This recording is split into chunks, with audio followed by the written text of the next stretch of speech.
తను భయపడుతోందో అర్థం కావట్లేదురా. ఇందులో అర్థం కాకపోవడానికి ఏముందిరా? నువ్వేమో ఆఫీస్కి వెళ్ళిపోతావు, వదినేమో కొత్త. అలవాటు పడ్డానికి కాస్త టైం పడుతుంది. లోన్లీనెస్ కాకపోతే ఇంకేముంటుందిరా. సర్లే, నువ్వు ఎక్కువగా ఆలోచించుకో. మధుని చూసుకోవడానికి కేర్ టేకర్గా నా అసిస్టెంట్ ఒకరిని పంపిస్తా. ఓకే.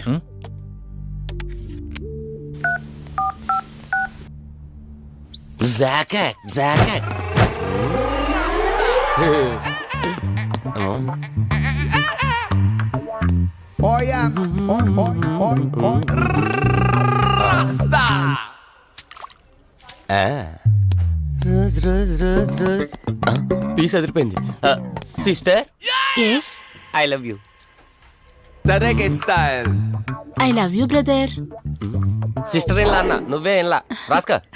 బ్రదర్ అంటే బ్రదర్, ఇది దీని వాటర్. డాక్టర్, 5వ వార్డులో పేషెంట్ కనిపించట్లేదు. సైట్ వచ్చిందేమో, కళ్ళజోడు. అది కాదు సార్, రేపు మీరు ఆపరేషన్ చేస్తారని తెలిసింది, అందుకే ముందే పారిపోయి. Good boy. వీడేంటి ఇలా ఉనుకుతున్నాడు? ఏసీ ఆపేమని గొడవ సార్. పేషెంట్లందరూ ఏసీ కావాలంటాడు, ఈడు మాత్రం ఆపేమంటాడు. ఏంటి ప్రాబ్లం? చలికి తట్టుకోలేడు సార్. వీడు ఇప్పుడే చలికి తట్టుకోపోతే రేపు పొద్దున్న నేను వీడికి ఆపరేషన్ చేస్తాను, వాడు ఖచ్చితంగా పోతాడు. వాడిని మార్చి రూమ్ లో పెడతారు, ఆ చలికి ఎలా తట్టుకుంటాడు? Good boy. ఆ ఫైల్ ఎవరిది? 7వ వార్డులో పేషెంట్ది. వాడు ఇంకా పోలేదా? మీరు ఇప్పుడే వచ్చారు కదా. వీడొకడు ఫోన్ తీయడు. సంపు అసంపూర్ణేష్ బాబు. హాస్పిటల్ కదా అని ఎవడు నాకెదురొచ్చినా వాడికే రిస్క్, నేనెదిరెళ్ళినా వాడికే రిస్క్. ఎందుకంటే ఇంజక్షన్ నా చేతిలో ఉంటుంది కాబట్టి. నువ్వు ఆపరేషన్ చేస్తే పేషెంట్లు భయపడతారేమో, నేను ఆపరేషన్ చేస్తే వాళ్ళ బంధువులు కూడా భయపడతారా? కబాలిడా. రేయ్, ఎవడ్రా ఇడు? కంగారు పడకరా, నేను చెప్పింది వీడి గురించే. ఆర్టిస్ట్ అవ్వాలని హైదరాబాద్ వచ్చి అవకాశాలు దొరికి ఇలా హాస్పిటల్లో అసిస్టెంట్ అయిపోయాడు. అప్పుడప్పుడు సినిమా డైలాగులతో మమ్మల్ని అందరినీ భయపెడుతూ ఉంటాడు. డాక్టర్, నువ్వు ఒక కళాకారుని కించబరుస్తున్నావు. సర్లే ఆపరా. వీడు నా ఫ్రెండ్. తనకు తెలిసిన అమ్మాయి ఒకళ్ళు మెమరీ లాస్ పేషెంట్. ప్రతిదానికి భయపడుతూ ఉంటుంది. నువ్వు తనతో పాటు ఉండి దగ్గరుండి తను జాగ్రత్తగా చూసుకోవాలి. దగ్గర నుంచి చూసుకుంటా, దూరం నుంచి చూసుకుంటా, వెనక నుంచి చూసుకుంటా, ముందు నుంచి చూసుకుంటా, కింద నుంచి చూసుకుంటా, పై నుంచి చూసుకుంటా, టోటల్ గా అమ్మాయి నేను ఉంచుకుంటా. ఐ మీన్ జాగ్రత్తగా చూసుకుంటా. రేయ్, నీ over action opera. Same to you. సర్లేరా, నువ్వు వెళ్ళు. వాడిని తర్వాత మీ ఇంటికి పంపిస్తాను. సిస్టర్, కార్ రెడీ చేయమనండి. ఇన్ని మార్చలే.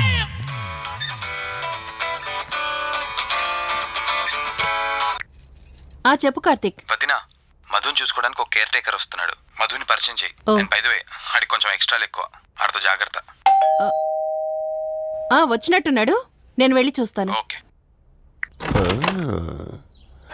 Gladiator, radiator, mediator. సునామీకి చుట్టాన్ని, ప్రళయానికి పొట్లాన్ని, గన్లో బుల్లెట్ ని, ఇలియానా జాకెట్ ని, అతివృష్టికి అన్నయ్యని, అనావృష్టికి తమ్ముణ్ణి. అయిపోయి అసంపూర్ణేష్ బాబు. ఏంటయ్యా ఇంతవరకు ఎవరితో మాట్లాడుతున్నావు? మీతోనేనండి. ఇంట్రడక్షన్ కదండి, కొంచెం బిల్డప్ ఉంటుందండి. బాగా ఎక్కువైందండి? చాలా ఎక్కువైంది. లోపలికి రా. కుడికాలు పెట్టనా, ఎడంకాలు పెట్టనా? నువ్వు ఆడావా మాడావా? మీరు చాలా తేడాగా ఉన్నారే. 2 కాలు పెట్టనా? పదండి. సరే రండి. ఏంటి కంపు? నాట్ కంపు, అసంపు. షాట్ చెప్పడం మర్చిపోయాను. నా పరిచయం మీకు 10 కాలాల పాటు గుర్తుండాలంటే సంథింగ్ స్పెషల్ గా ఉండాలని ఆలోచించి గుమ్మం ఎదురుగా గేదేసిన ప్యాడ్ని చిచి, ఏంటి విచిత్రంగా మాట్లాడుతున్నావు? ఈ రోజుల్లో తలా తోక లేకుండా మాట్లాడితేనే ఆడియన్స్ కు బాగా కనెక్ట్ అవుతున్నారు మన హీరోలు కదండి. బోబోయ్, ఆపు నీ నస. రా. దీనికి ఇలా అర్థమైందా? ఓకే. మధు, నిన్ను చూసుకోవడానికి కార్తిక్ కేర్ టేకర్ ని పంపించాడు. చాలా ఎక్స్ట్రాలున్నాయి, జాగ్రత్త అమ్మాయి. దీనివల్లే దీనికి ప్రాబ్లం వచ్చుంటది.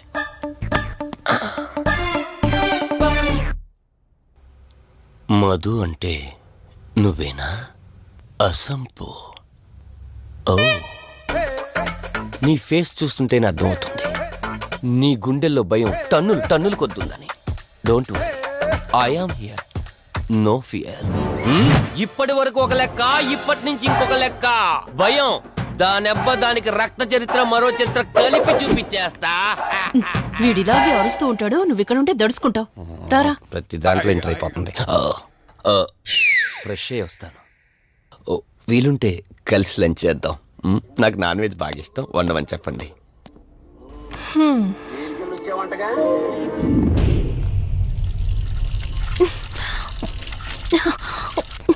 ఛ! ఆఫ్ అవ్వట్లేదేంటి? మధు నువ్వెంత కట్టినా ట్యాప్ ఆగదమ్మా, అది రిపేర్లో ఉంది. మధు నువ్వు తప్పుగా అనుకోకపోతే నీకొక మాట చెప్తాను. ఎవరు నమ్మినా నమ్మకపోయినా నువ్వు ఏదైతే నీడ వెంట పడుతుందని చెప్తున్నావో అది నేను నమ్ముతున్నాను. థ్యాంక్స్, మీరైనా అర్థం చేసుకున్నారు. కార్తీక్కి ఇలాంటి వాటి మీద నమ్మకం లేదు. నువ్వు తనతో ఏది చెప్పనంటే నీ సమస్యలన్నింటికీ పరిష్కారం నేను చెప్తాను. నేనేం చెప్పను. నీ మనసులో ఉన్న ప్రశ్నలన్నింటికీ ఒక ఆమె సమాధానం చెప్పగలదు. ఆవిడే దుర్గాబాయ్. నీకు అభ్యంతరం లేకపోతే నిన్నావిడ దగ్గరికి తీసుకువెళ్తాను. సరే. అమ్మా ఇదిగో అమ్మా, రెడ్ కాయిన్ ఇక్కడుంది. అబ్బా ఉండవే. అమ్మా లెఫ్ట్ తీసుకో, ఇదిగో ఇక్కడ నుంచి రెడ్ కాయిన్. అమ్మా అక్కడ పెడితే వెళ్ళదమ్మా. ఆగమని చెప్పానా? అయ్యో, నువ్వు నా మాట ఎప్పుడు విన్నావనమ్మా. కొడుతుందా అమ్మా, నువ్వు సూపర్ అమ్మా. ఎవరో వచ్చినట్టున్నారు, వెళ్ళి చూడమ్మా. సరే అమ్మా. హాయ్ కవిత. అమ్మా లక్ష్మకి వచ్చిందమ్మా. లక్ష్మి, ఏమిటి ఈ టైంలో ఇంటికొచ్చావు? నీకెంత ధైర్యం ఉంటే నా ఇంటికి వస్తావే? ఈ ఇల్లెవరితో తెలీదా నీకు? దుర్గాబాయ్, నేను లక్ష్మిని. నీతో పాటు ఎవరిని తీసుకొచ్చావు? దుర్గాబాయ్, మాతో పాటు ఎవరూ రాలేదు. నేను మధు ఇద్దరమే వచ్చాం. కాదు, మీరిద్దరే కాకుండా మీతో పాటు ఒక నీడను కూడా తీసుకొచ్చారు. ఓ అవతలికి పో, వెళ్ళమంటున్నానా? వెళ్ళిపో.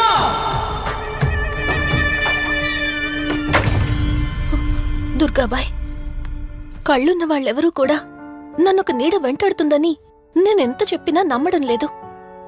కానీ మీరు నా గురించి నేనేం చెప్పకుండానే నా పరిస్థితిని అర్థం చేసుకున్నారు. చూడమ్మా, కళ్ళతో మనుషుల్ని చూడగలం కాని ఆత్మల్ని చూడలేం. నువ్వేదైతే నీడనుకుంటున్నావో అది నీడ కాదు, ఆత్మ. అది నీ వెనకాలే తిరుగుతోందంటే నీ వల్ల ఏదో పొరపాటు జరుగుంటుంది. దుర్గాబాయ్, గతం అంటూ తనకి ఏమీ గుర్తులేదు. కారణం లేకుండా ఏ ఆత్మ వెంటపడదు. మొదటిది, ఏదో ఒకలాగా పగ తీర్చుకుని ఈ అమ్మాయిని నాశనం చేయటం. రెండవది, ఈ అమ్మాయిని ఆయుధంగా వాడుకుని తన అవసరం తీర్చుకోవడం. పగ తీర్చుకోవడానికి నేనేం తప్పు చేశాను? దీనికి సమాధానం తెలియాలంటే నీ గతం గుర్తుకు రావాలి. అందుకు ఒకే ఒక దారుంది.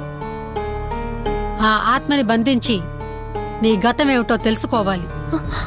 ఆత్మతో మీరు మాట్లాడగలరా? ఈ రాత్రి సరిగ్గా 12 గంటలకు మీరిద్దరూ ఇక్కడికి రండి. అమ్మయ్యా, వీళ్ళు పడుకున్నారు. మధు, మధు, కార్తీక్ పడుకున్నాడు. త్వరగా మనం వెళ్ళొచ్చేద్దాం పదా. సరే. అవును, ఈ టైంలో ఆటోలు దొరకవు. కార్తీక్ కార్లో వెళ్ళి రావచ్చు. నాకేమో డ్రైవింగ్ రాదు. ఇప్పుడెలా? సంపు, ఎలా అసంపు, సంపు. ఈ వాయిస్ ఏంటి ఇంత సెక్సీగా ఉంది?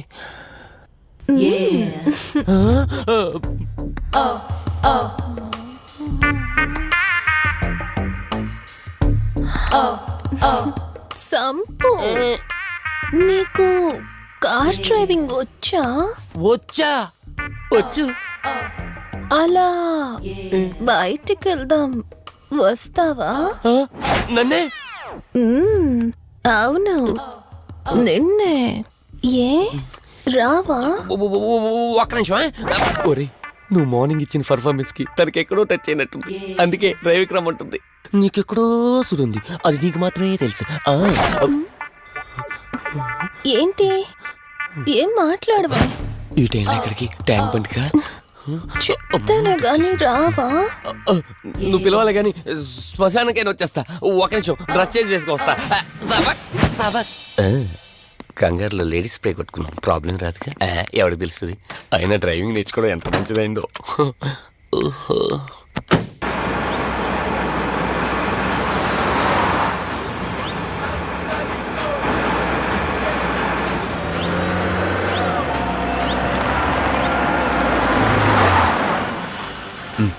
ఈ టైంలో కార్ ఆగింది ఏంటి?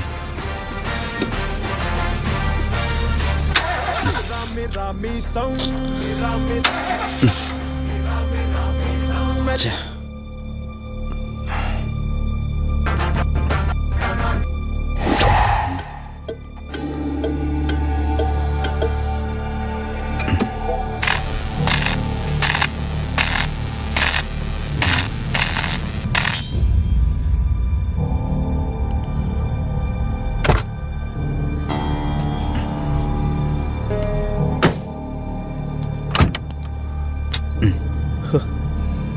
షిట్. ఈ టైంలో వాటర్ ఎక్కడ దొరుకుతుంది?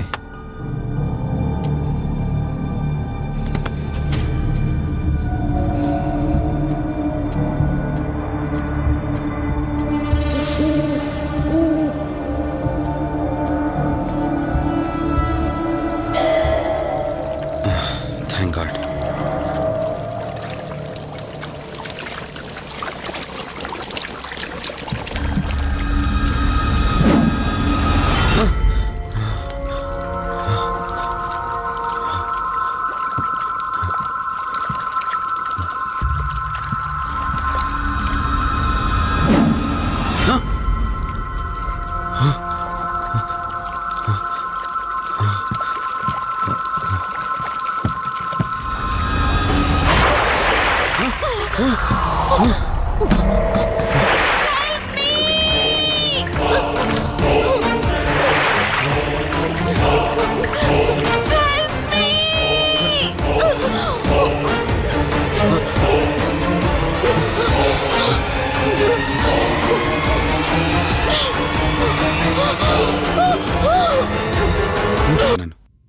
సమీర్, ఈ అమ్మాయి పర్ఫార్మెన్స్ బాగుంది. నేను అర్జెంట్గా పని మీద వెళ్తున్నాను. మిగతా ఫార్మాలిటీస్ అని మీరు ఫినిష్ చేయండి.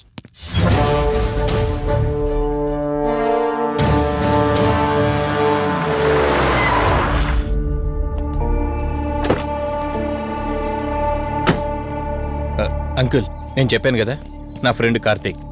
Hello sir. ఇక్కడే కదా నీకు అమ్మాయి దొరికింది? అవును సార్. ఇంత రాత్రి వాళ్ళని ఒక్కడవే ఇక్కడేం చేస్తున్నావు? బేసిక్గా I'm an event organiser. Event finish చేసుకుని ఇటు వెళ్తుంటే అంటే ఇక్కడికి వచ్చాక నీ కారు ఆగిపోయిందంటావు? అంకుల్, వీడు నాకు చిన్నప్పటి నుంచి ఫ్రెండ్. వీడి గురించి నాకు బాగా తెలుసు. అలాంటి వ్యక్తి కాదు. కావాలంటే మా డాడీని అడగండి. నువ్వు చెప్పేది కరెక్టే కావచ్చు వాసు. ఈ ఒంటి మీద యూనిఫామ్ ఉందే దేన్ని పూర్తిగా నమ్మదు. ఓ పని చేయండి, రేపు పేపర్లో అమ్మాయి ఫోటో వేయించండి. తన వాళ్ళు ఎవరైనా వస్తారేమో చూద్దాం.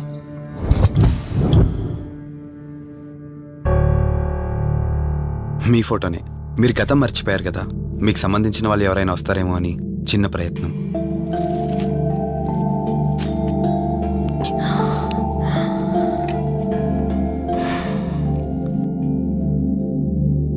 ఒకవేళ ఎవరూ రాకపోతే? అయ్యో, అలా అంటారేంటండి? తప్పకుండా వస్తారు.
ఈ టైంలో ఇక్కడేం చేస్తున్నారు? మిమ్మల్ని మాట్లాడేంటి?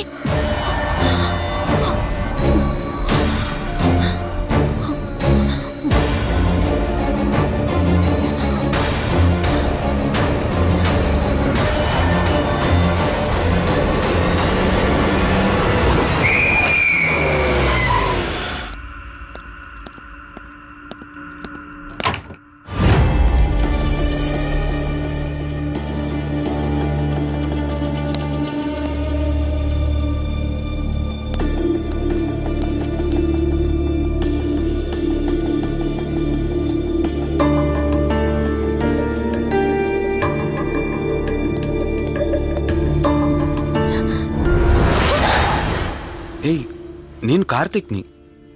ఏం సడన్గా అలా ఉలిక్కి పడ్డారు? భయంగా ఉంది కార్తీక్. ఏదో తెలియని భయం నన్ను వెంటాడుతోంది. కలని తెలిసినా మనసు నమ్మట్లేదు. ఇక్కడే ఉందామంటే ధైర్యం చాలట్లేదు. మర్చిపోయిన గతం కంటే నా ఒంటరితనం నన్ను ఎక్కువ భయపెడుతోంది. నన్ను ఇక్కడి నుంచి వేరే చోటికి తీసుకువెళ్ళగలవా కార్తీక్? భయంగా ఉంది కార్తీక్.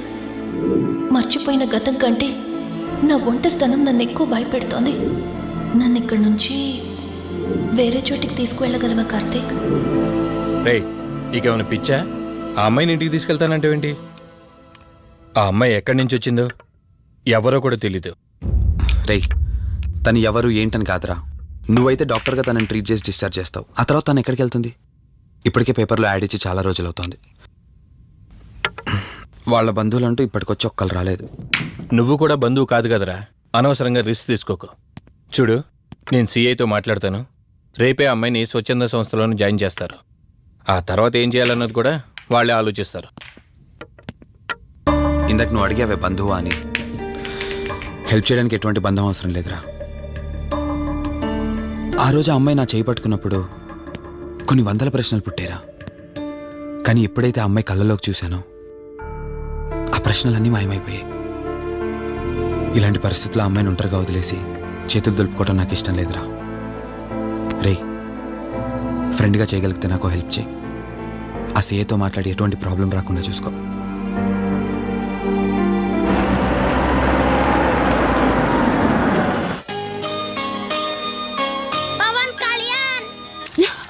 ఈ ట్యాప్ ఒకటి వస్తామని ఇరిటేట్ తెప్పిస్తుంది. వస్తున్నాను. అయ్యో, వస్తున్నానబ్బా. అమ్మయ్యా, వచ్చావా కార్తీక్? నువ్వు ఫోన్ చేసినప్పటి నుంచి ఆ ట్యాప్ కారుతూనే ఉంది. అది అలా కారుతూ ఉంటే సింక్ లో పడుతున్నట్టు లేదు, నా నెత్తి మీద పడుతున్నట్టుంది. దాన్ని త్వరగా బాగు చేయించు కార్తీక్.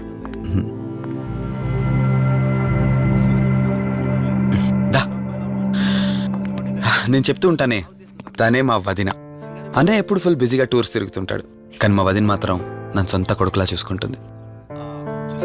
ఇంతకీ ఈ అమ్మాయి చెప్పలేదు కదా, తను నా ఫ్రెండ్. హాస్పిటల్ పని మీద వచ్చింది వదిన. తన పేరు Anyhow, I'm Siddharth Roy. Madhumati. Madhumati.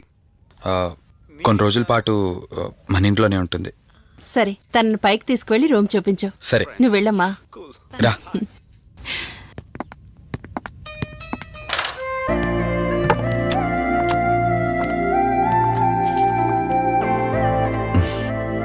ఇదే నీ గది. ఎదురుకుండా ఉంది, అది నా బెడ్రూమ్. నీకెటువంటి అవసరం వచ్చినా నన్ను అడగచ్చు. నీకెటువంటి ఇబ్బంది ఉండదు. నాకు భయంగా ఉందని ఒక్క మాట చెప్పగానే ఏమీ ఆలోచించకుండా ఇంటికి తీసుకొచ్చారు. నా గురించి ఏమీ తెలియకుండానే ఎంతెందుకు చేస్తున్నారు? నాకు తెలిసిందల్లా ఒకటే, నేను చేస్తున్న పని నాకు కరెక్ట్ అనిపించింది, అందుకే చేస్తున్నాను. నేను కళ్ళు తెరిచిన తర్వాత చూసిన ప్రతి ఒక్కరూ మంచిగానే కనిపిస్తున్నారు. కానీ కార్తీక్ని చూసినప్పుడల్లా ఎన్నో సంవత్సరాల నుండి మా మధ్య అనుబంధం ఉన్నట్లు అనిపిస్తోంది. తన మాటలు వింటుంటే నాలో ఏదో తెలియని చిన్న ఆనందం కలుగుతోంది.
కార్తీక్! కార్తీక్, ప్లీజ్!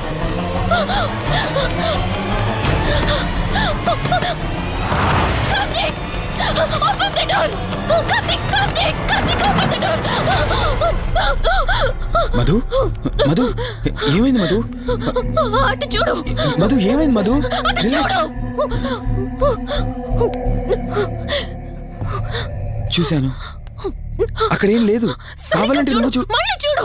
మధు నేను చూశాను, కావాలంటే నువ్వు చూడు. మధు చూడు మధు, ప్లీజ్, అక్కడేం లేదు. ఒకసారి చూడు. చెప్పాను అక్కడేం లేదని. నువ్వెందుకు కంగారు పడుతున్నావు? అయినా అసలు ఈ టైంలో బయటికి ఎవరు వెళ్ళమన్నారు? అది బయట ఏదో తలుపు కొట్టిన శబ్దం వినిపిస్తే. మధు, సరే నీకేదో శబ్దం వినిపించింది, అయినా నీకేదో డౌట్ ఉంటే నన్ను పిలిచి ఉండాల్సింది. అసలు ఒక్కదానిపై బయటికి ఎందుకు వెళ్ళావు? సర్లే, ఇక్కడ నుంచి ఏమైనా ప్రాబ్లం ఉంటే నాతో చెప్పు, సరేనా? Cool, everything will be all right. పద వెళ్దాం.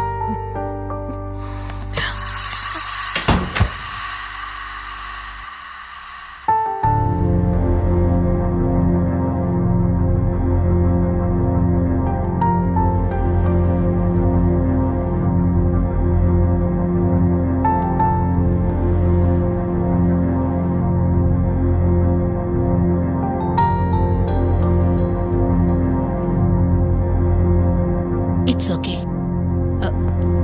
మీరు కొంచెం బయట వెయిట్ చేయండి.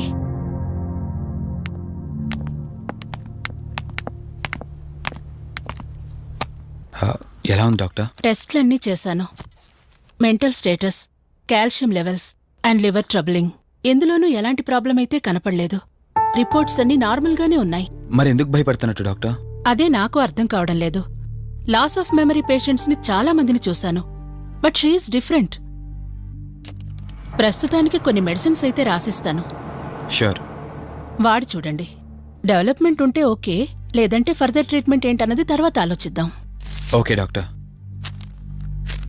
Thank you doctor. ఓకే. వదినా, బయలుదేరదామా? చెప్పరా వాసు. రేయ్, అర్జెంటుగా బయలుదేరి నా హాస్పిటల్కి రా. ఏరా, ఎనీథింగ్ సీరియస్? అలాంటిదేం లేదు, నువ్వు ముందు బయలుదేరా. సరేరా, వస్తున్నాను. వదినా, మీరు తనని ఇంటికి తీసుకెళ్ళండి, నేను వెళ్ళి వాసును కలిసేసి వస్తాను. సరే. ఎరా ఫోను నువ్వు. ఏంటి, నన్ను చూడగానే ఫేస్లో ఎక్స్ప్రెషన్ చేంజ్ అయింది? కొత్త కాపురం ఎలా ఉంది? అంతా హ్యాపీయేనా? కొత్త కాపురం ఏంటి సార్? నీ హీరోయిన్ని ఇంటికి తీసుకెళ్ళావంట కదా. అంకుల్ ప్లీజ్, వాడు అలాంటి వాడు కాదని నేను మీకు ముందే చెప్పాను. మీరు అనవసరంగా అనుమానిస్తారు. సరే సరే, నేను ఎందుకు వచ్చానో ఇప్పుడు నీకు చెప్పలేదు కదా. ఆ అమ్మాయి డీటెయిల్స్ అన్ని స్టేషన్స్కి ఫార్వర్డ్ చేశాను. కేసు ఫైల్ చేసి 5 days అవుతున్నా ఇంతవరకు తన సంబంధికులు ఎవరూ బయటకు రాలేదు. సరే చూద్దాం, వెళ్ళొస్తాను. ఇంకో 5 days వెయిట్ చేస్తా, తర్వాత నీతోనే స్టార్ట్ చేస్తా ఎంక్వైరీ.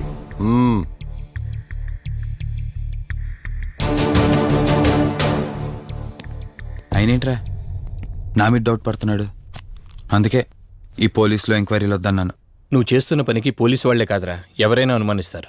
సర్లే, ఇంతకీ అమ్మాయిని సైకియాట్రిస్ట్ దగ్గర తీసుకెళ్ళావు కదా, ఏమన్నారు? ఏం లేదురా, అంత నార్మల్గానే ఉందన్నారు.